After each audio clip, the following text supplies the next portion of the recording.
a lot of people get discouraged when they first try to meditate. And it's Yeah. often because they don't have proper guidance. They don't have understanding of what the actual process of meditation is. And both of us have firsthand experienced the profound level of depth that comes through a consistent meditation journey and practice. So how do you guide people to actually cultivate that within their life on a consistent basis? The first thing that I like to remind people of is that, we have this kind of cultural misconception that to be good, air quotes, good at meditation means that we're able to silent our mind. We're able to stop ourselves from thinking.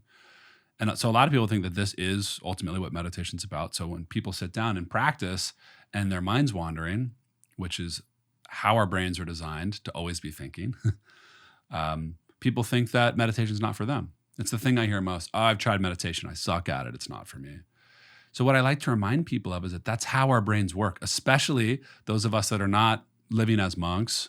We're living in modern cities, modern suburbs, right? Our brains, new thought every 6 seconds or so, right? So we've got a lot happening in the brain. And thinking during meditation doesn't mean that we're bad at meditation. It doesn't mean that we're doing it wrong. It's actually a really important part of the process. Now, different types of meditations and styles of meditation, we'll talk about different ways to address and be with thoughts. But overall, what I remind people of is it's okay that you're thinking when you're practicing. That doesn't mean that you're a bad meditator, it just means you're a human. So that permission, I think, is really important. We have to remind people of that. The second thing is, I just think it's really important to start simple. And, when I read the book, The Power of Habit by Charles Duhigg, and he talks about the habit formation loop, I was really moved by this concept. And it's, relatively popular concept in habit formation, which is look at something that already happens within your current life, your current routine, something that's regularly there. It's referred to as a cue.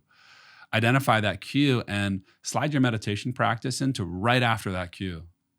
So for me, the way that I built it up, and I also often work with people to help them build up their practices, what's a morning cue, like a first thing in the morning type of cue, something that's already happening that can be your cue to do the practice.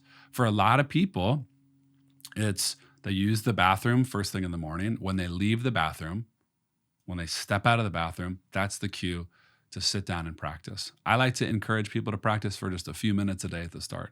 I started 3 minutes a day. Every morning after I left the bathroom, I'd sit on my couch 3 minutes. So that cue looks different. For some people, it's when the alarm goes off and they just slide up in bed and they do their 3-minute practice right there. For some people, it's right after they walk the dog, right? Whatever that already existing thing is, keep it simple. And if someone's really, really dedicated, really wants to learn, I can't recommend this one little simple piece enough. And it's to put your phone into airplane mode or do not disturb before you go to sleep. And when you wake up in the morning, don't check your phone and all the notifications and everything that's happening in the world coming into your bed with you. Put a little space on checking the phone. Get your few minute practice of meditation in. And once the practice is done, then check your phone. Not only will it greatly enhance the meditation and the practice, it will also create just a way stronger foundation for how to move into the day. Yeah. Powerful, man. That's that like momentum that you can start to build when you find that cue and you start to sit with it.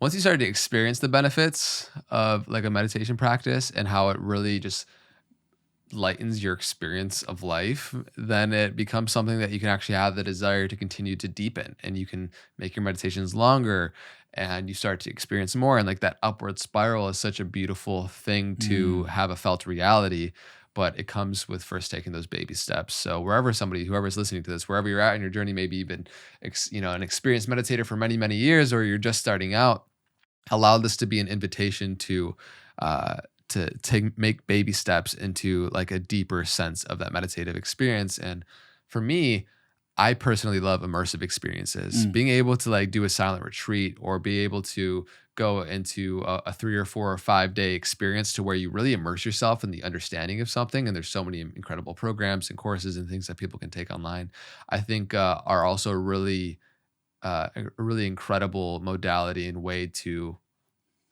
just to understand how the practices work, how to really immerse yourself in the experience, and that can become the catalyst to having the shift be like long lasting. Yeah, I agree. When we can do a deep dive or something that can really kind of give us that big push at the start, it's awesome. Yeah. And you know, and that's available for some people. For people where that's not available, just simple meditation apps. The one that I love to plug, which is free, is called One Giant Mind.